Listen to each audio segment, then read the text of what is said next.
Waalaikumsalam warahmatullahi wabarakatuh. Perkenalkan, nama saya Yeni Felisnawati SHMH. Saya di sini sebagai penengah yang dipilih untuk membantu menyelesaikan sengketa. Silakan dari kedua belah pihak untuk memperkenalkan diri masing-masing. Nama saya Anggi Binutari, saya di sini sebagai penggugat. Nama saya Isa Sofiana Abdul Zahra, saya di sini sebagai tergugat. Baik, langsung saja saya jelaskan menurut Peraturan MA Nomor 1 Tahun 2008 tentang prosedur mediasi di pengadilan pasal 4 menyebutkan bahwa semua sengketa perdata diajukan tingkat pertama wajib diupayakan penyelesaian melalui perdamaian dengan bantuan seorang mediator, dan kali ini ibu tergugat dan ibu penggugat telah sepakat menunjukkan saya sebagai mediator alternatif. Penyelesaian sengketa kali ini kedua belah pihak akan saling berdialog untuk menentukan titik temu. Saya sebagai mediator akan menjelaskan tahap-tahap di antaranya. Yang pertama, memberikan penyelesaian kepada para pihak secara bergantian. Untuk yang kedua, mencari kesalahpahaman dari kedua belah pihak. Untuk yang ketiga, mendefinisikan menentukan pembicaraan. Untuk yang keempat, tahap negosiasi. Untuk yang kelima, menyusun kesepakatan akhir. Apakah begitu? Setuju, Bu. Untuk membuka mediasi kali ini, saya persilakan penggugat Ibu Anggi untuk menyampaikan keterangannya. Terima kasih atas kesempatannya. Jadi begini, Bu, tergugat sampai saat ini masih terikat hutang dengan saya. Padahal dalam kesepakatan pertama, hutang piutang beserta bunganya akan dilunasi pada 10 Desember 2020. Namun hingga hutang tersebut jatuh tempo, tergugat tidak melunasi hutang sama sekali. Saya sudah beberapa kali mengirimkan somasi, namun tetap tidak ada tanggapan. Jadi intinya Anda kecewa dengan tergugat? Sangat-sangat kecewa. Jadi penggugat ingin agar tergugat melunasi hutang dengan cepat? Ya, karena hutang tergugat terbilang cukup besar. Baik, setelah mendengarkan penjelasan tersebut, selanjutnya saya berikan kesempatan kepada tergugat untuk menyampaikan pendapatnya. Saya merasa kecewa atas tindakan penggugat. Bisa-bisanya dia melaporkan saya, padahal masih banyak sekali alternatif lain. Berunding misalnya, lebih kedewasaan dan tanpa menciderai nama baik saya. Ibu tidak usah seperti itu. Saya sudah 3 kali melakukan teguran. Jika ada etika baik, seharusnya merespon dengan baik. Tapi ibu seakan-akan tidak memiliki rasa tanggung jawab. Ibu-ibu tenang, jika terus seperti ini mediasi tidak akan dilanjutkan. Maaf, Bu. Silakan tergugat melanjutkan penjelasannya.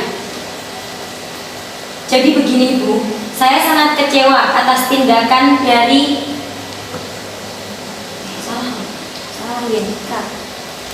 Jadi begini, Bu, saya sangat menyadari atas keterlambatan saya dalam melunasi semua hutang-hutang saya. Namun saya sama sekali tidak membenarkan tindakan dari ibu penggugat karena adanya gugatan ini dia telah mencoreng nama baik saya. Jadi saya setelah mendengarkan penjelasan dari kedua belah pihak, saya menemukan kesalahpahaman yang awal. Yaitu yang pertama, ibu menginginkan adanya hubungan baik. Untuk yang kedua, ibu menginginkan masalah cepat terselesaikan. Apakah begitu? Betul, Bu. Jadi sebelum perkara ini terjadi, penggugat menganggap tergugat sebagai terutang yang dapat dipercaya. Dan sebaliknya, tergugat menganggap penggugat sebagai pemberi hutang yang dapat diajak kerjasama. Kalau saya boleh bertanya, kemungkinan lanjutan piutang ini bagaimana di kemudian harinya? Seperti yang sudah saya jelaskan, tergugat harus membayar hutang karena sudah lewat jatuh tempo. Apakah tergugat ada tanggapan? Saya merasa sangat kecewa terhadap penggugat karena dia terlalu gegabah dalam mengambil sebuah mediasi. Padahal masalah ini bisa diselesaikan secara kekeluargaan. Jika demikian, dapat saya simpulkan ada etika baik dari kedua belah pihak dalam menyelesaikan permasalahan. Saya mendefinisikan permasalahan tersebut di antaranya yang pertama, bagaimana menjaga nama baik antara kedua belah pihak. Untuk yang kedua, bagaimana cara menyelesaikan permasalahan. Dari kedua poin tersebut, ibu penggugat menginginkan yang dibahas terlebih dahulu yang mana? Yang jelas saya menginginkan tergugat melunasi hutang-hutangnya. Baik, tergugat bagaimana?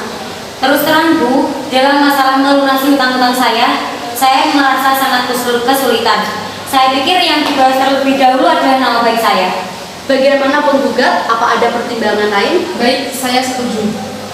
Baik, setelah kedua belah pihak setuju pembicara nama baik, selanjutnya saya akan memberikan kesempatan pada penggugat dan tergugat untuk mengajukan usulan mengenai pemecahan masalah untuk penggugat dan tergugat. Silakan mengajukan usulan. Sebenarnya hubungan tergugat dengan saya sangat-sangat baik. Namun dengan masalah ini tergugat memanfaatkan kebaikan saya. Hal inilah yang sulit saya terima. Baik Bu, sebenarnya dalam hal pelunasan hutang, saya pasti akan melunasinya. Namun tidak dalam waktu dekat ini, karena saya masih banyak mengalami kesulitan dalam masalah ekonomi. Apakah tergugat memberikan usulan untuk kepastian pembayaran tergugat? Bagaimana jika kita melakukan perjanjian terlebih dahulu? Namun, bagaimana jika kita melakukan perjanjian tertulis yang memuat tata cara pembayaran? Beberapa yang harus dibayar serta tanggung jawab pembayarannya. Baik, lebih baik kita membicarakan perjanjian tersebut. Jadi kedua belah pihak masih ingin hubungan baik, namun untuk pelunasan hutang masing-masing memerlukan waktu. Untuk mengenai pelunasan piutang ini, saya pasti akan segera melunasinya. Hanya saja, seperti yang saya sampaikan sebelumnya, saya mohon kesabaran dari ibu penggugat karena saya meminta penundaan pembayaran sampai 3 bulan ke depan.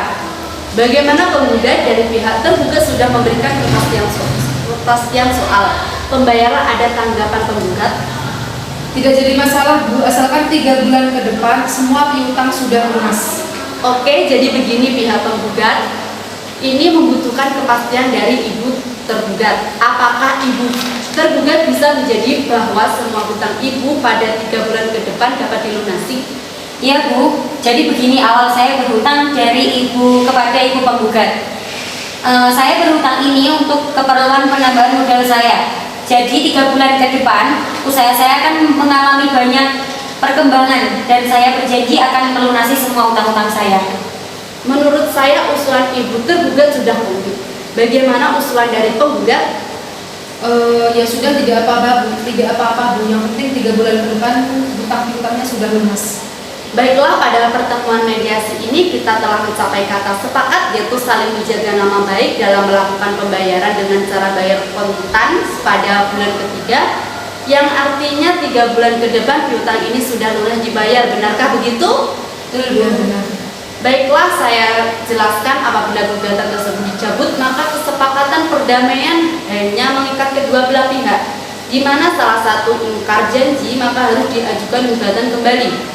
Sedangkan untuk klausul yang menyebutkan kesepakatan perdamaian yang ingin dikukuhkan di dalam majelis hakim menjadi akta perdamaian, sehingga apabila salah satu pihak wan prestasi atau ingkar janji maka dapat dieksekusi langsung oleh ketua pengadilan setempat tanpa mengajukan gugatan. Kalau begitu berarti masalah ini dibukukan ke dalam majelis hakim karena kesepakatan ini masih ada poin yang belum dipenuhi oleh tergugat.